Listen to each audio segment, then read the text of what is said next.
तो ये बच्चे हम आइडेंटिटी फ्रेमवर्क पढ़ रहे हैं और ये एक बार नहीं पढ़ेंगे। ये प्रोजेक्ट जब खत्म होगा फिर हम एक और प्रोजेक्ट बनाएंगे। वो प्रोजेक्ट होगा टोटली एपीआई बेस्ड। आजकल एपीआई में बड़ा काम होता है एक, तो उसमें भी हम लोग आइडेंटिटी फ्रेमवर्क यूज करेंगे। उसके बाद एक एंगुलर में बनाएंगे, वहाँ बैकएंड में हम यही यूज करेंगे।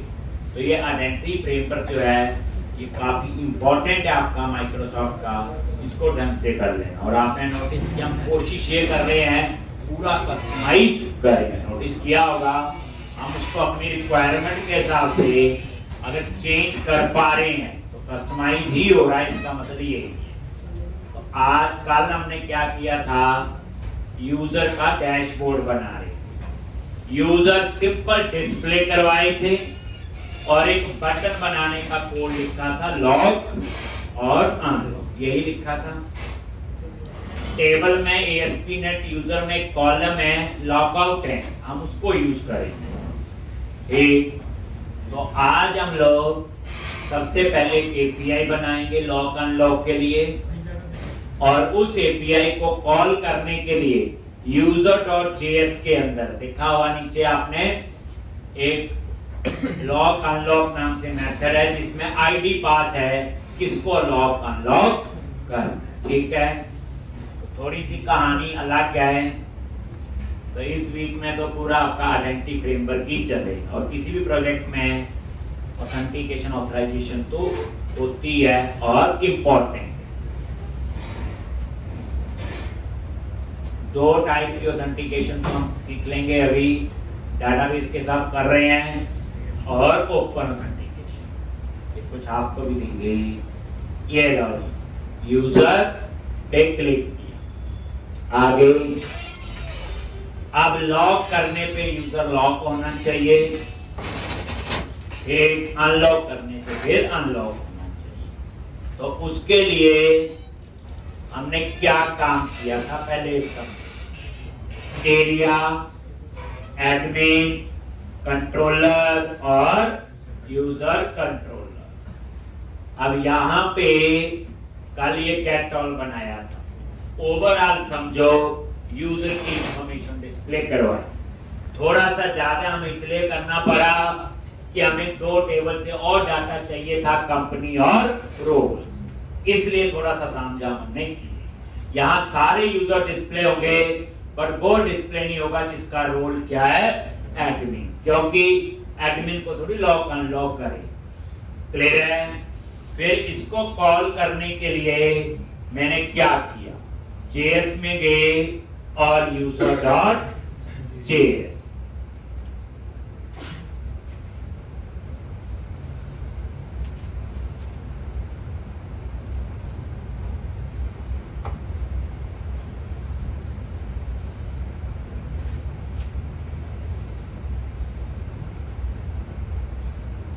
डाटा टेबल और ये डॉक्यूमेंट डॉट ठीक, और ये देखो लोड डेटा टेबल, ये तो हमने डिस्प्ले का लिखा था, हो गया था। ये लॉक और अनलॉक में एक छोटा सा लॉजिक लिखा हुआ, टुडे में करंट डेट टाइम आ गया, लॉकआउट में जो डाटाबेस के अंदर होगा। फिर चेक कर लिया अगर लॉकआउट ग्रेटर देन टुडे है तो इसका मतलब यूजर लॉक्ड है, तो अनलॉक आ जाएगा लिखा हुआ डेंजर, और अदरवाइज क्या लिखा आएगा, बोलो लॉक, क्या लिखा आएगा, लॉक। ठीक है जी। उसके बाद ये लॉक अनलॉक हमने नीचे बनाना, यही था इसके लिए, और इसमें आईडी में पास करेंगे यूजर आईडी, वे किस यूजर को लॉक या अनलॉक करना।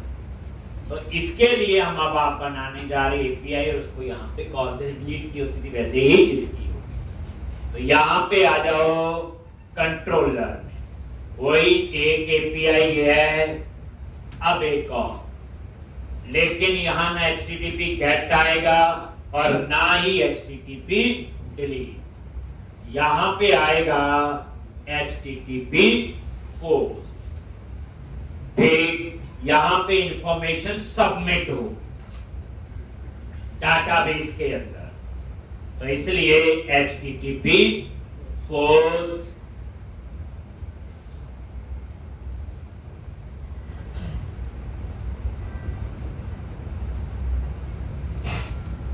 और यहां पे लॉक अनलॉक कुछ भी नाम रख सकते हो, वैसे तो पब्लिक आई एक्शन रिजल्ट। और ये सबमिट होके जब डाटा आता है एपीआई में, तो उसके लिए फ्रॉम बॉडी, और यहां पे स्ट्रिंग, ये यूजर का आईडी जो है, याद रखना क्या होता है, ये स्ट्रिंग होता है ASP.NET यूजर में जो आईडी। फ्रॉम बॉडी तब लिखते हैं जब डाटा सबमिट होगा, तभी HTTP पोस्ट लिखा होगा। कंफ्यूज नहीं होंगे। नेक्स्ट टॉपिक एपीआईज है, वहां और डिटेल में हमें पता होगा। तो जब फॉर्म टैग से डाटा सबमिट होके आता है, तो आपको क्या लिखना पड़ता है, फ्रॉम बॉडी। और इसमें सबमिट होके क्या आएगा, आईडी, यानी यूजर का आईडी। हम बात कर रहे हैं ये वाला आईडी, हम बात कर रहे हैं ये आईडी, ये वाला आईडी, और ये आईडी किसका है, यूजर का आईडी। और ये यूजर का आईडी कहां पे है, ये है वो आईडी। कोई इंटीजर नहीं है, तभी मैंने इसको स्ट्रिंग दिखाया भी था।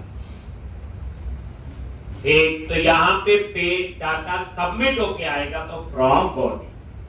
अब यहां पे एक वेरिएबल ले लिया बूलियन टाइप का, इज लॉग, और उसमें सेट कर दिया फॉल्स।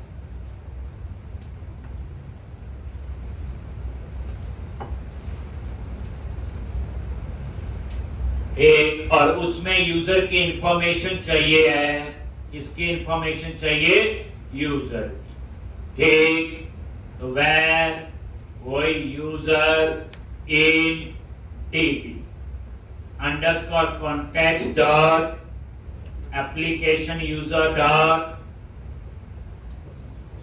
फर्स्ट और default application user AU dot ID, और जो आईडी आप ऊपर से पास करो। फाइंड किया जिस यूजर को आपने लॉक अनलॉक करना है, आईडी में वही आएगा प्राइमरी की है। अगर ये नल है,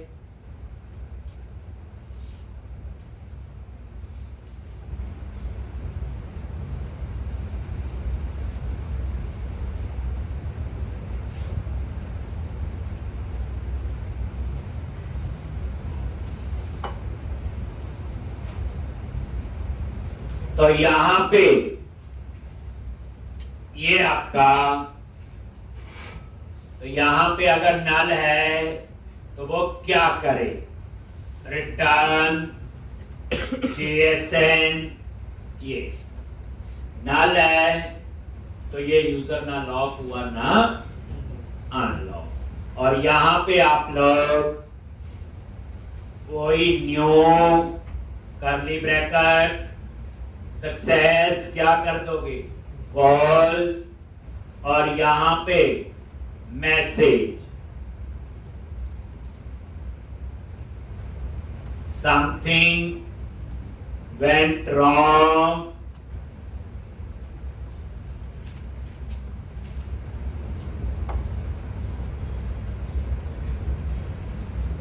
while lock and unlock user, यानी यूजर को लॉक और अनलॉक करने में कुछ प्रॉब्लम, कुछ भी आप ऐसे मैसेज दे सकते। अगर नल है तो, अगर ये नल नहीं है तो फिर हम छोटा सा यहां लॉजिक लिखेंगे कि लॉक और अनलॉक की क्या कहानी। तो यहां पे ये बच्चे सिंपल मैसेज है, something went wrong while lock unlock user. ठीक,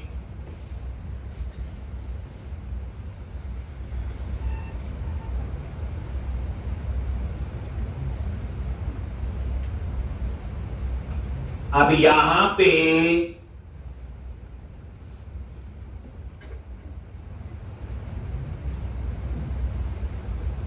चेक करो, if user in DB not equal to null and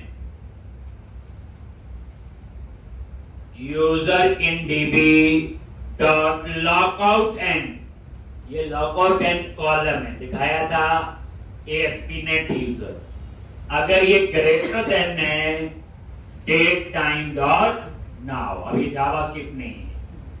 ठीक, तो अगर यूजर है नॉट इक्वल टू नल का मतलब यही है, और lockout end date greater than current date, ठीक, तो वो क्या करे? ठीक, तो यहां पे user in DB lockout end, उसमें करंट डेट डाल दी, और यहां इज लॉक क्या कर दिया? फॉल्स। बताता हूं, ये पूरा ब्रेक में लगा के बताऊंगा ये क्यों लॉजिक है। ये बच्चे लॉजिक है,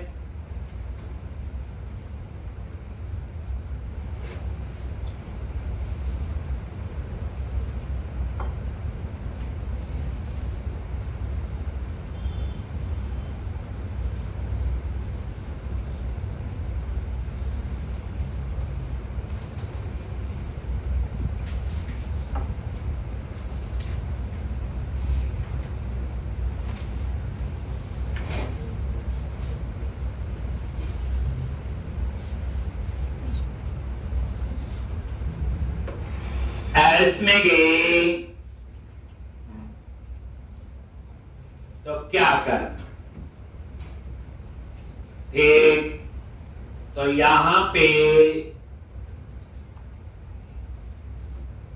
user in DB dot lockout end date time dot now dot add years, और यहां पे 100 इयर्स मैंने लिख दिया, और इज लॉक कर दिया ट्रू।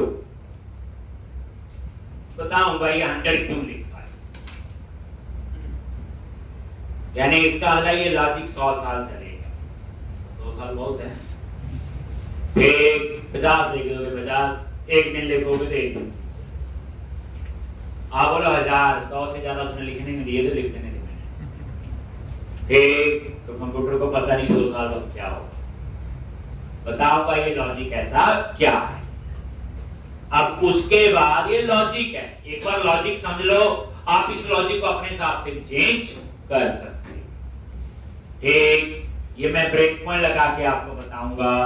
ठीक, और यहां पे कॉन्टेक्स्ट डॉट सेव चेंजेस, तो ये डाटाबेस में अपडेट करेगा किसको? इसको, ये कॉलम। तो कॉन्टेक्स्ट डॉट, और यहां पे रिटर्न कर दिया क्या?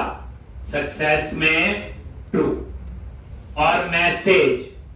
अब मैसेज में क्या आना चाहिए कि यूजर लॉक हुआ कि अनलॉक। तो यहां तो मैं इफ का लगा के लिखूंगा कि इज लॉक ट्रू है तो ये हो, फॉल्स है तो ये हो। लेकिन हमने टर्नरी ऑपरेटर, तो मैंने यहां भी टर्नरी ऑपरेटर यूज करने की कोशिश की। क्या लिखा देखना, message is equal to is lock, message is equal to, और अगर ये ट्रू है, यानी मैसेज में क्या है? मैसेज इक्वल टू, अगर इज लॉक ट्रू है तो लिखा है यूजर सक्सेसफुली लॉक या अनलॉक। ये टर्नरी ऑपरेटर, और यहां पे आप मैसेज दे दो। अगर ये ट्रू है, ठीक, तो ये आएगा। अगर ये फॉल्स है तो यूजर सक्सेसफुली अनलॉक, ये लॉजिक है ये।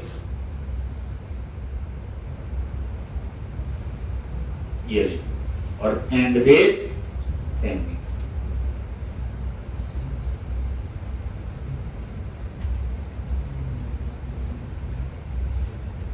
ये टर्नरी ऑपरेटर हो गया ना बच्चे। ये देखो, ये ऐसे है ना, कॉमा मैसेज, हम तो मैसेज लिख देते, लेकिन मैंने वहां चेक लगा दिया कि ये क्वेश्चन मार्क अगर ट्रू है तो लिखा है यूजर सक्सेसफुली लॉग, नहीं तो आए यूजर सक्सेसफुली अनलॉग।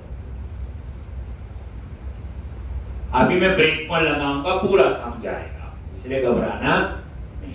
एक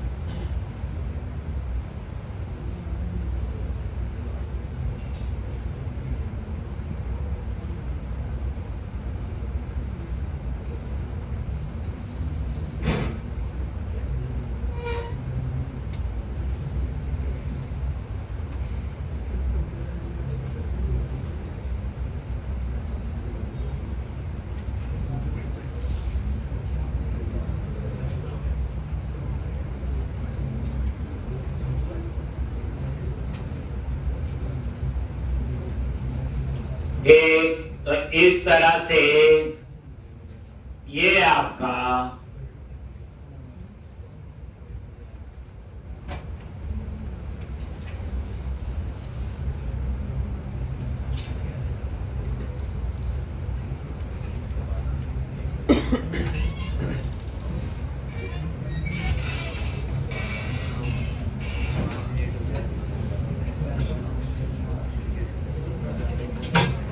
तो इस तरह से ये था आपका सेम, ठीक है जी। अब आ जाओ user.js, जहां हमने इस एपीआई को कॉल करना है। किसको? ये लॉग अनलॉक, ठीक। तो अब आओ user.js, और यहां पे थोड़ा सा आपको नया काम होगा, क्योंकि इस बार डाटा जाएगा सबमिट। तो कैसे लिखेंगे देखो,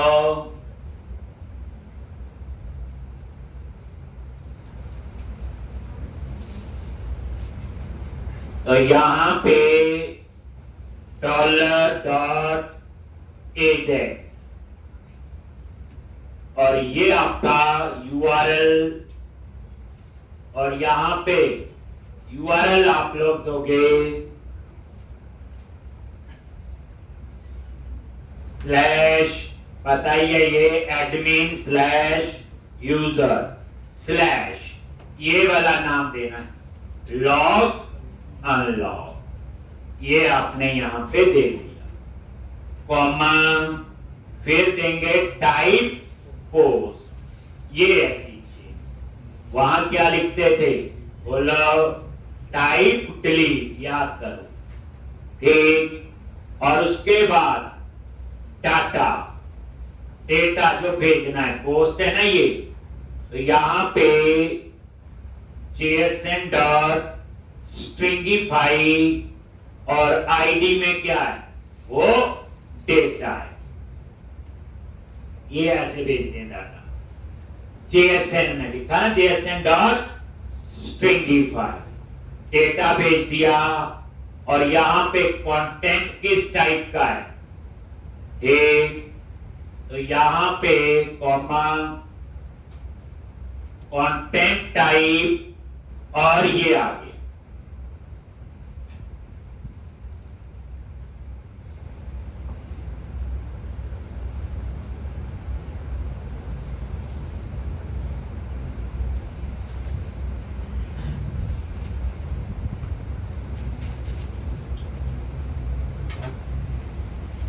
एक content type application slash JSN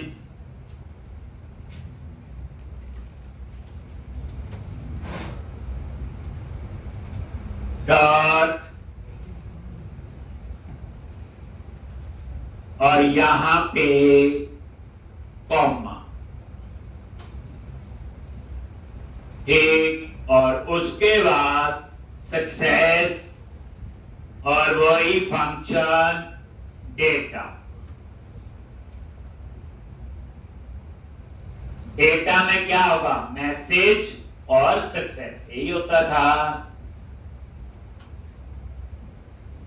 तो थोड़ा चेंज हो गया, टाइप पोस्ट डाटा ये बता दिया, वहां टाइप डिलीट होता था, याद होगा, ठीक।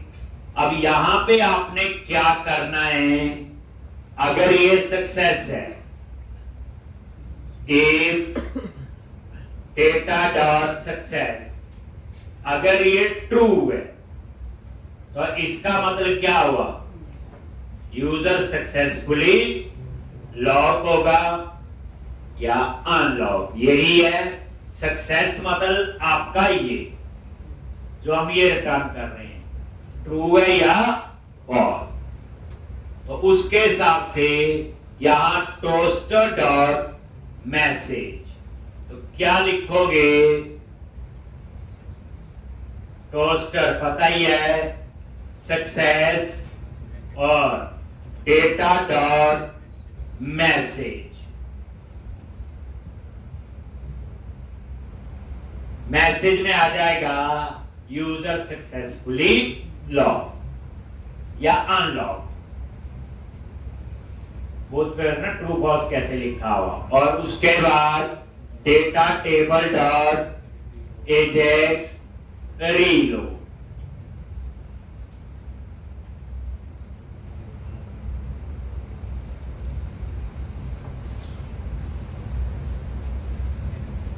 ठीक, और नीचे आपने सिंपल एरर, ये सक्सेस इसकी जगह एरर दे दिया, एक में लॉक आएगा, एक में लिखा हुआ अनलॉक आएगा। एक ये है, आप टोस्टर की जगह चाहो तो वो भी यूज कर सकते हो स्पीड अलर्ट, ठीक, वो तो मैसेज बॉक्स ही है, आप कोई भी यूज कर। तो इस तरह से लॉन्च।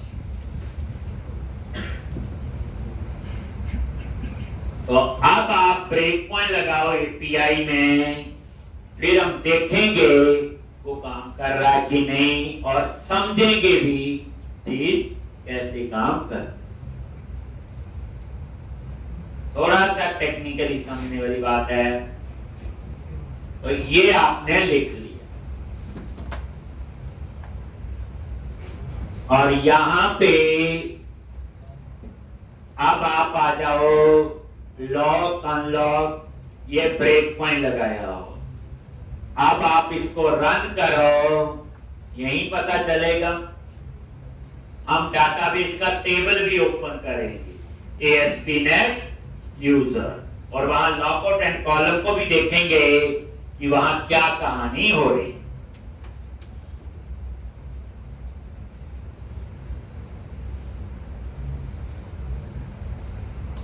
यूजर बनने शुरू हो गए, रोल्स बन गए, यूजर्स को मैनेज करने का भी हमने डैशबोर्ड बना लिया, ठीक। उसके बाद ये सेट करेंगे सारा कि कौन कहां जा सकता है, कहां नहीं।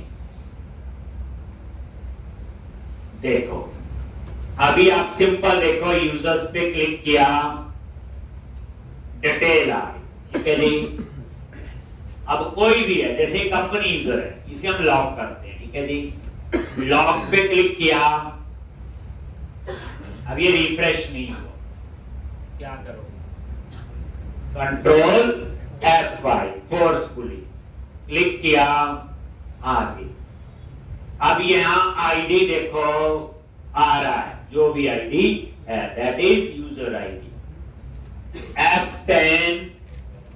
फॉल्स, ये उस यूजर की इंफॉर्मेशन उठाए। नल तो नहीं है तो यहां आ गया। इस समय देखो लॉक आउट एंड में नल आ रहा है और डेट टाइम डॉट नाउ में आज की डेट और टाइम आ रहा है। ठीक, तो आप डाटाबेस का टेबल भी ओपन कर लो, उससे हमें ज्यादा क्लैरिटी होगी। ठीक,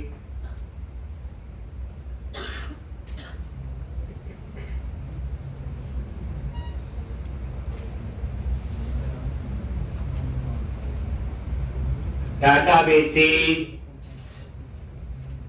और ये आपका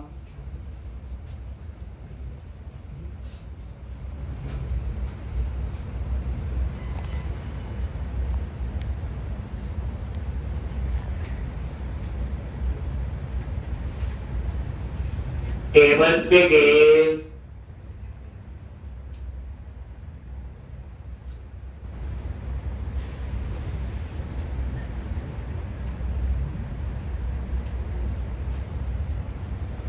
और यहां पे ASP नेट यूजर, इस पे राइट क्लिक किया और व्यू डेटा।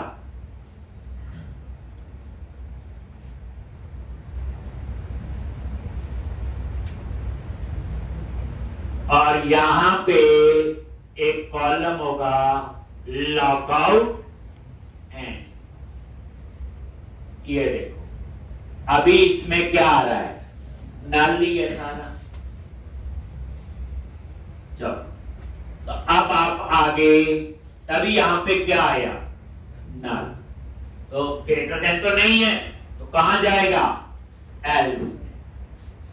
नल ग्रेटर देन थोड़ी होगा करंट डेट से, एल्स में गया और जो लॉकआउट एंड कॉलम है उसमें नल की जगह आ जाएगा आज की डेट में 100 साल आगे का, और इज लॉक्ड हो जाएगा आपका ट्रू, और सेव चेंजेस से वो डाटाबेस में चेंज करेगा। देख लो ये डाटाबेस है, अब आप इसको रिफ्रेश करो और ये देखना अब आप लोग, ये देखो लॉकआउट एंड में क्या डेट आई,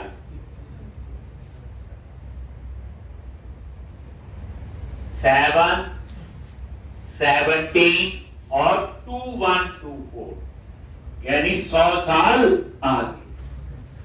ध्यान से देखना, ये हो गया, ये कंसेप्ट पर समझ आएगा, अभी नहीं पता चला। उसके बाद यहां पे F10 और ये देखोगे यूजर सक्सेसफुली लॉग, मैसेज आ गया और ये कलर हो गया रेड। अब ये यूजर लॉग हो चुका है, कैसे पता, ये देखो ये यूजर नेम आप लॉगिन करके देखो, जैसे लॉगिन पे क्लिक किया और ये था कंपनी यूजर, पासवर्ड मैंने सेम ही रखा हुआ सबका, देन लॉगिन, क्या आ गया, lockout and lockout. This account has been locked out. Please try again later.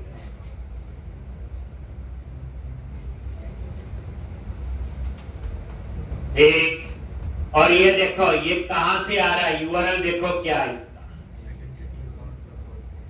सारी चीज समझनी है तभी आगे जाएंगे। और यहां पे आइडेंटिटी के अंदर अकाउंट में एक नया पेज रोल में आ गया, उसका नाम है लॉकआउट। अभी तक तो रजिस्टर ही पता था लॉकआउट, और लॉकआउट में सिर्फ ये मैसेज आ रहा है। आपको अच्छा ना लगे, कुछ चेंज करना है तो क्या करोगे, लॉजिन, कहां गए, एरिया, आइडेंटिटी, अब पेजेस, अकाउंट, और यहां पे होगा लॉकआउट, ये वाला पेज, और जो वहां पे अंग्रेजी आ रही नजर वो यही है। आप इसकी जगह आप इसको चेंज कर सकते आप यहाँ रोते अपनी फोटो लगा सकते हो, मत करो लो, कुछ भी लगा लो, इसमें क्या है। तो ये वो पेज है, कोई इसमें ज्यादा तामझाम नहीं है। अब ये पेज रेजर पेज बना हुआ और यूज, ठीक। तो इससे पता चल गया कि यूजर, अब हम इसे क्या करें, अनलॉक, ठीक। तो वही यूजर पे गए, अब अनलॉक पे क्लिक करो, क्लिक किया, आगे यहां पे ये उसी यूजर का आईडी आ रहा है, कुछ कहानी वही, और यहां पे ये नल नहीं, यहां देखो नॉट इक्वल टू नल है, यस। लॉकआउट एंड में क्या आ रहा है, 100 साल आगे की डेट, और डेट टाइम डॉट नाउ में तो आज की आ रही। तो लॉकआउट एंड क्या है, ग्रेटर देन है, तो इस इफ के अंदर आए, और इस बार लॉकआउट एंड में सिर्फ आज की डेट डाल दी। कौन सी डेट डाली, आज, और इस लॉक क्या कर दिया, वो, और सेव चेंजेस से कहां सेव करेगा, डेटाबेस में। ये देखो अब इसमें कौन सी डेट है, 100 साल आगे की।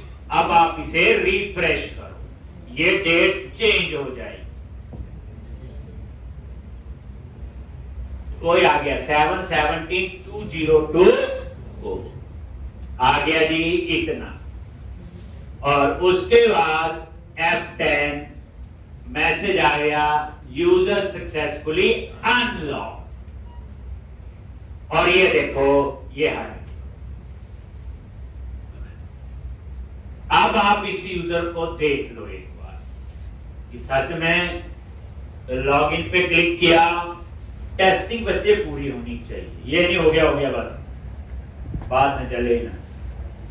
लॉगिन देखो हो गया लॉगिन, अब तो इसका मतलब ऐसे, एक बार आप दोबारा देखो, अब लॉग आउट कर दिया, दोबारा से यूजर पे गए, अब यहां पे लॉग, तो जैसे लॉग पे क्लिक किया आ गया, इसी यूजर को मैं दोबारा लॉग कर रहा हूं, कोई भी कर सकते हो।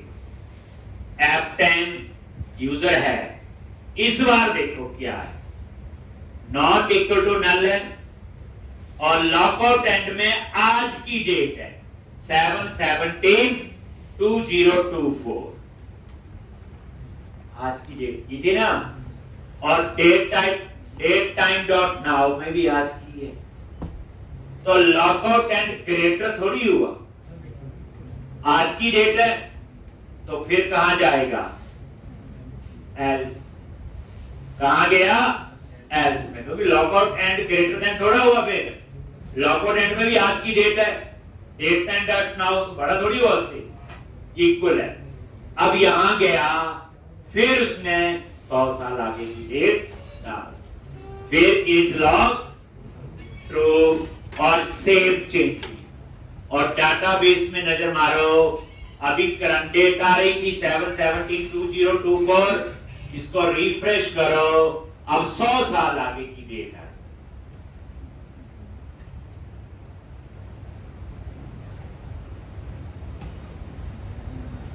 ये देखो 7/17/212, और उसके बाद F10, और ये मैसेज आ गया, और ये अनलॉक,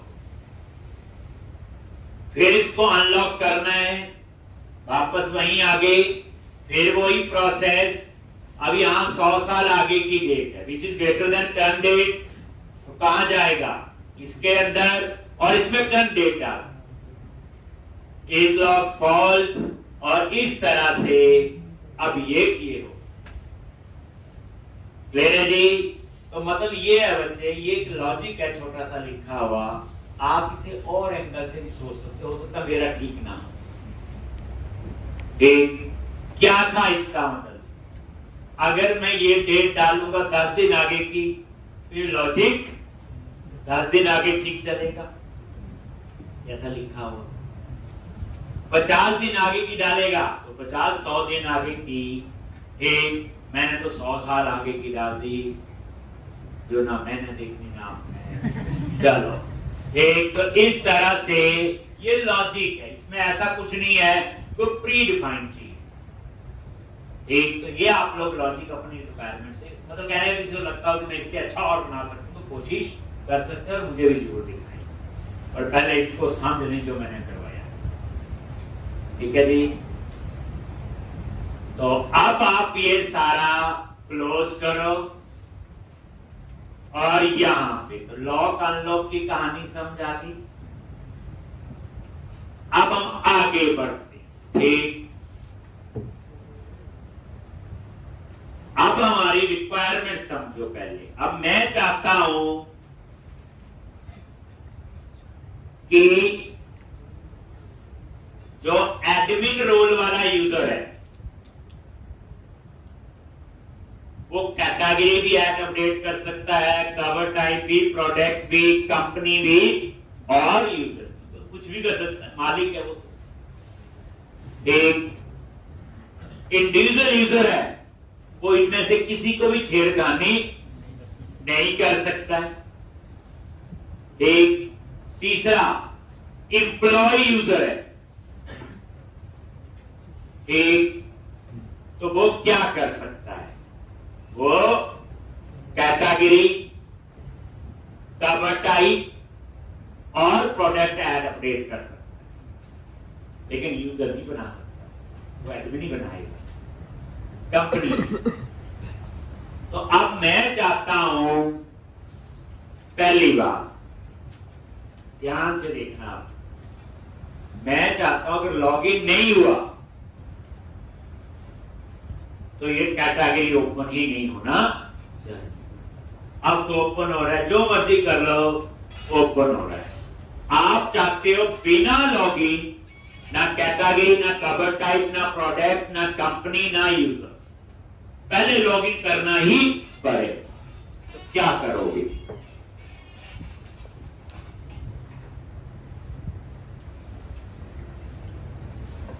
तो उसके लिए आपको क्या करना है,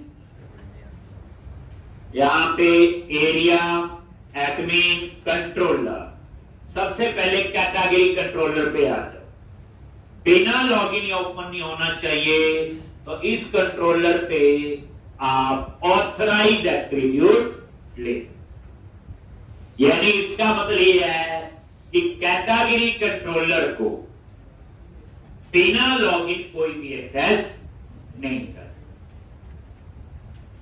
सिर्फ इसके ऊपर लिखना है ऑथराइज। अब हम प्रोजेक्ट को थोड़ा सा कंक्लूड कर रहे हैं, मतलब थोड़ा सा एक सही रास्ते पे।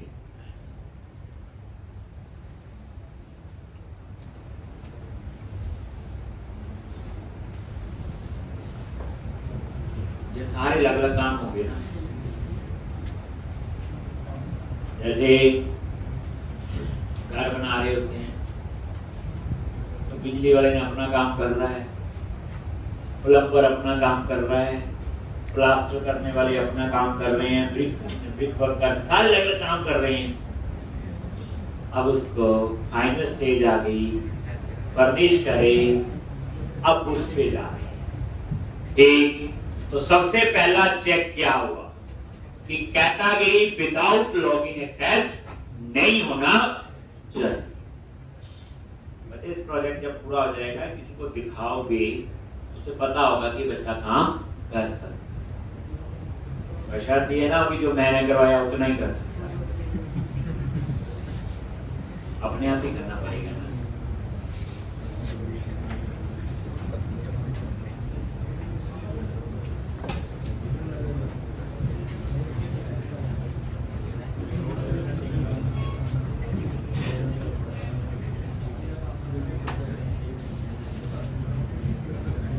ये देखा, कैटेगरी पे क्लिक किया, नहीं, एक लॉगिन नहीं है ना, कवर टाइप ओपन हो रहा है, एक बाकी सारे ओपन हो रहे पर कैटेगरी नहीं हो रहा, क्योंकि क्या लगा दिया, ऑथराइज। पहले हम इसी पे रुकते हैं, ऑथराइज लगा दिया, मान लो आप चाहते हो कि इंडेक्स जो है ये ओपन हो जाए, बस ऐड अपडेट लेट ना चले। तो जिसको आप चाहते हो कि बिना लॉगिन, तो उसके लिए क्या करना आपने, अलाउ अनोनिमस। मान लो कैटेगरी में 100 एक्शन, आप चाहते हैं 100 में से 95 बिना लॉगिन एक्सेस नहीं होनी चाहिए, तो ऊपर लगा दो ऑथराइज, सब पे अप्लाई हो गया। और जिन 5 को चाहते हो बिना लॉगिन एक्सेस हो जाए, तो उसके ऊपर क्या लिख दिया, अलाउ अनोनिमस। जैसे होता है ना किसी एप्लीकेशन में होम पेज तो ओपन हो जाए, लेकिन बाकी काम बिना लॉगिन, होम पेज बोले तो इंडेक्स ही होता है, लॉन्च। अब रन करोगे, डाटा नहीं आएगा इसमें, क्योंकि गेट ऑल पे नहीं लगाया ना, डाटा तो गेट ऑल देगा लाके, देखना।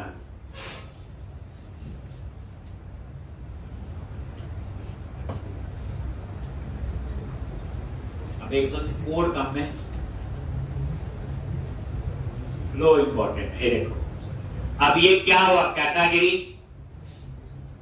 देखो भूल गया, डाटा नहीं आया, क्योंकि गेट ऑल जो है उस पे भी अलाउ अनोनिमस लगाना पड़ेगा।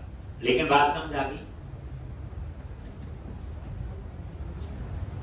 ठीक, तो सिर्फ आपका क्या चलेगा, देखो अपसर्ट नहीं चला। तो कहने का मतलब मेरा ये है कि अगर आप चाहते हो, एक कंट्रोलर में 100 एक्शन है, आप चाहते हो 5 लॉगिन से ही होने चाहिए और 95 बिना लॉगिन, तो क्या करोगे?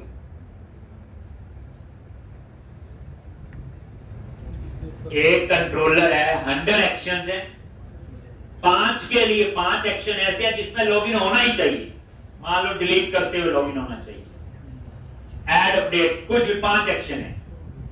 जब 5 एक्शन को एक्सेस करे लॉगिन होना चाहिए, और जो 95 है उसमें लॉगिन नहीं चाहिए, तो क्या करें?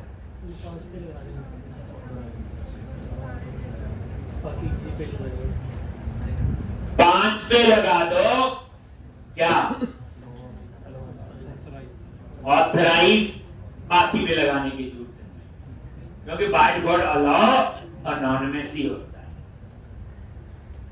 अलाउ अनोनिमस तो है ही है, अगर कुछ भी ना लगाओ, 5 पे ऑथराइज लगा दो, 95 को लगाने की जरूरत नहीं। समझ आगे बात? तो सिर्फ ये सिखाना था आपको, हमने तो अभी सब कुछ ही बिना लॉगिन ओपन नहीं होना चाहिए। अब आ जाओ कवर टाइप पे, तो वहां पे भी ये करो, क्या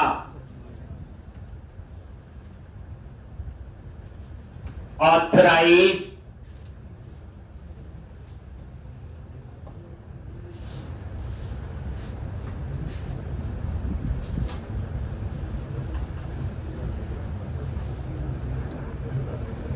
प्रोडक्ट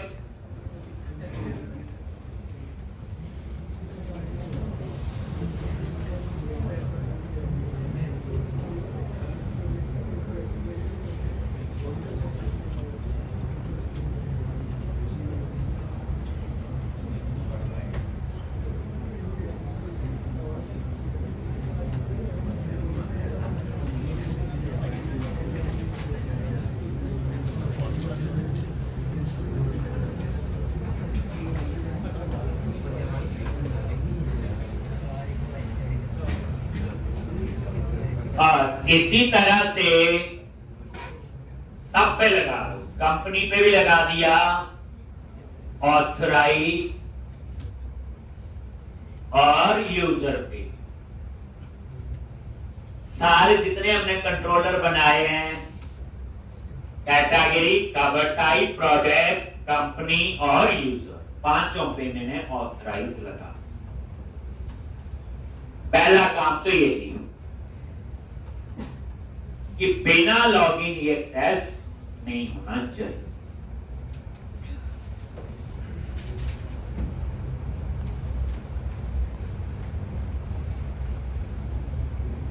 दूसरा क्या करना है, बोलो। इतना काम तो आपका हो गया कि बिना लॉगिन करोगे तो एक्सेस हो जाएगा। देख लेते हैं अभी तक।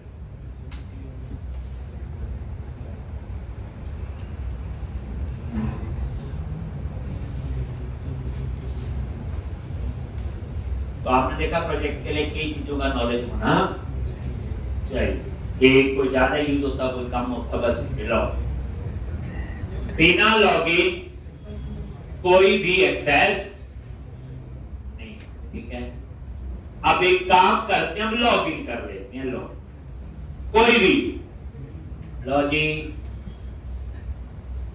कंपनी यूजर लॉगिन कर लिया मैंने, चाहे एडमिन लॉगिन कर लो, कोई भी लॉगिन हो गया। अब आप देखना चल रहा फर्स्ट क्लास, चल रहे हैं सारे। अब मैं चाहता हूं, लॉगिन तो हो गया, लेकिन कैटेगरी, कवर टाइप और प्रोडक्ट, इसको एडमिन रोल वाला यूजर भी एक्सेस कर ले और एम्प्लॉय रोल वाला, एम्प्लॉय यूजर, क्योंकि एम्प्लॉय यूजर भी एडमिन का ही बनाया हुआ यूजर है। और जो ये है कंपनी और यूजर, इसको सिर्फ एडमिन। तो पहला काम क्या था, बिना लॉगिन नहीं ओपन होना चाहिए, हो गया। अब लॉगिन हुआ तो लॉगिन किसने किया, अब तो उसके बाद आती है ऑथराइजेशन, ऑथेंटिकेशन तो हो गई कि लॉगिन हुआ कि नहीं। तो अब आपको क्या करना है, सबसे पहले बच्चे कैटेगरी पे आओ और यहां पे ऑथराइज के अंदर क्या लिखोगे, दो रोल आपने यहां पे स्पेसिफाई करने। कितने role,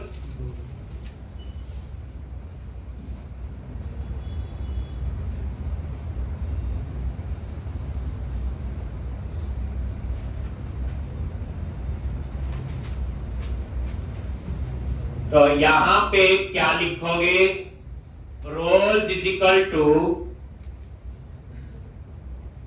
SD dot role admin plus, और ऐसे SD डॉट रोल एम्प्लॉय। इसका मतलब यह है कि कैटेगरी कंट्रोलर को, पहली बात है यूजर लॉगिन होना चाहिए, लेकिन उसका रोल या तो एडमिन हो सकता है या फिर एम्प्लॉय।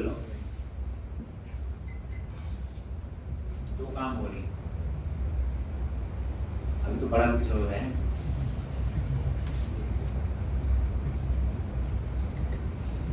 जब बच्चे अंदर प्रोजेक्ट बनेगा ना, जितनी भी चीजें किसी एप्लीकेशन में देखी होंगी, आपको मैक्सिमम का पता होगा कि वो कैसे काम हो। एक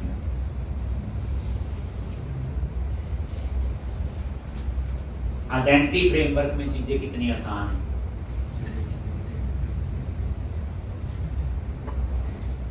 नहीं तो हम लोग बता खुद ही लिख देंगे, ये फीचर है, ये रोल है, हमारा एक पता नहीं कब फेल हो जाए।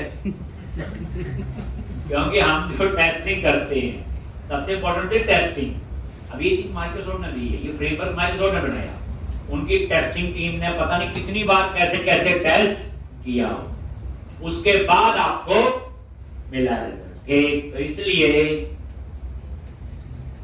टेस्टिंग जो है एक उतने अच्छी हम नहीं कर पाते ना, हम तो एक फ्लो सोचते हैं और दूसरा फेल हो जाता। तो इसलिए अब आप लोग क्या करो, यही सेम चीज कवर टाइप पे आगे, और यहां पे सेम ये कवर टाइप पे भी यही लाइन लिखनी है, और प्रोडक्ट पे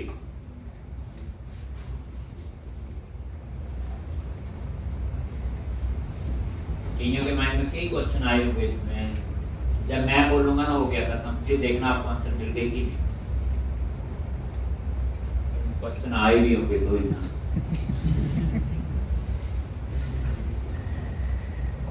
हम तो पहले इसी बोलते रहते जो कर रहे हैं रोज, इसी को समझ ले तो यही बहुत है।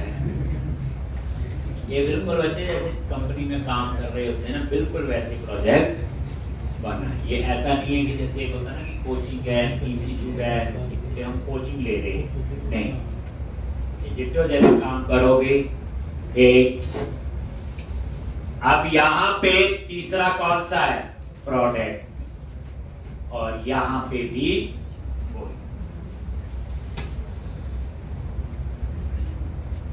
कवर टाइप में भी आ गया और प्रोडक्ट में इसकी नेम स्पेस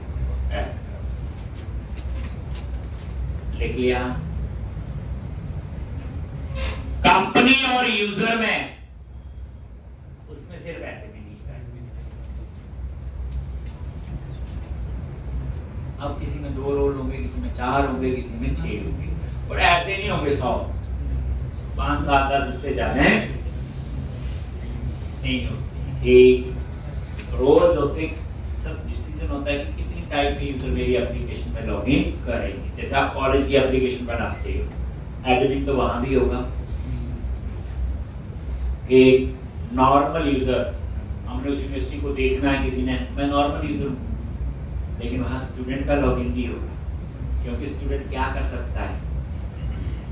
अपना रिजल्ट देख सकता है, असाइनमेंट अपलोड कर सकता है, वो भी होगा। एक जो टीचर है उसका लॉगिन भी होगा, उन असाइनमेंट को देख के इवैल्यूएट कर सकता है, इवैल्यूएशन वगैरह आएगा नहीं आएगा। एक तो इसलिए वहां के हिसाब से कितने लोग बन जाए, 4 नहीं 5 बन जाएंगे, 6 बन जाएंगे, तो डिपेंड करता है क्या रिक्वायरमेंट है। अब आ जाओ आप कंपनी पे। कंपनी पे तो सिर्फ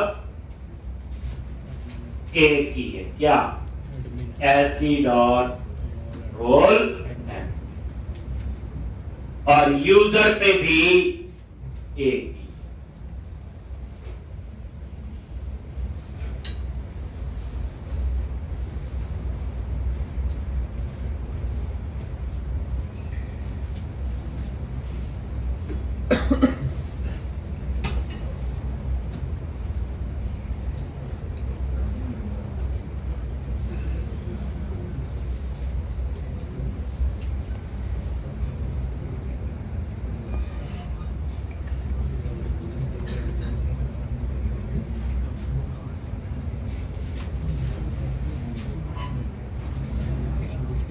अब आप यूजर पे आ जाओ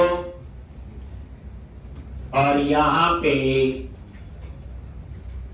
ये हो गया।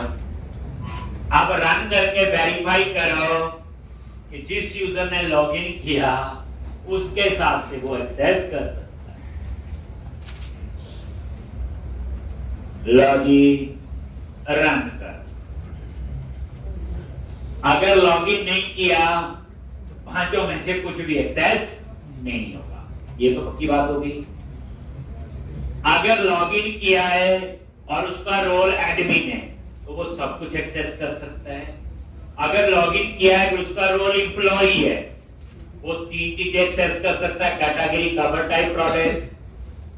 ठीक, अब ये देखो किसी ने लॉगिन नहीं किया, ये देखो ना कैटेगरी ना ही कंपनी। अब आप लॉगिन कर लो एडमिन से।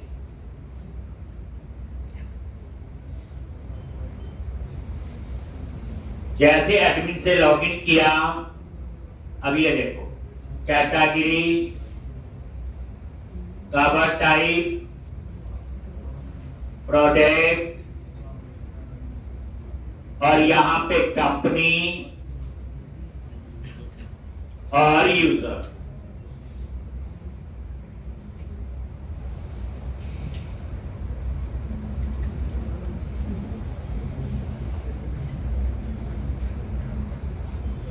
ठीक, तो इस तरह से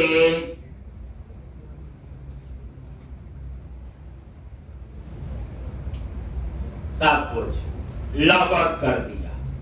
अगर मैं लॉग इन करता हूं, विकास क्या है, मेरा नॉर्मल यूजर है ना, ये लॉग इन किया, ये देखो ना ये कैटेगरी, ना ही कवर टाइप और ना ही प्रोडक्ट। अगर ये नॉर्मल यूजर है तो सिर्फ शॉपिंग ही कर सकता और कुछ नहीं कर सकता। अब आप एम्प्लॉय यूजर देखो, लॉगिन पे गए, एम्प्लॉय यूजर, ये क्या कर सकता है बोलो? एक यहां पे कैटेगरी एक्सेस कर सकता है, कवर टाइप भी और प्रोडक्ट भी, लेकिन इसको एक्सेस नहीं। हो गया जी, ठीक चल रहा है। नॉर्मल यूजर है या कंपनी का यूजर भी शॉपिंग कर सकता है और तो कुछ नहीं करना, पर बनाना तो एडमिन ने, क्योंकि वो ऑथराइज होगी, कंपनी उधार चलता है, वो इसलिए इस तरह से। अब नेक्स्ट प्रोसेस क्या है? जनरली होता क्या, जब लॉगिन नहीं किया है, आप कैटेगरी पे चलेगी तो क्या होना चाहिए उसके बाद? अब ऐसे तो बोला क्या लग रहा है कोई एरर आ गई, क्या इंटरनेट बंद हो गया, ऐसा लग रहा ना एरर देख के आपको। लेकिन होना क्या चाहिए बोलो? सीधा लॉगिन पे चला जाए, ऐसे होता है। अगर आप लॉगिन नहीं हो तो सीधा लॉगिन वाले पे चला जाए।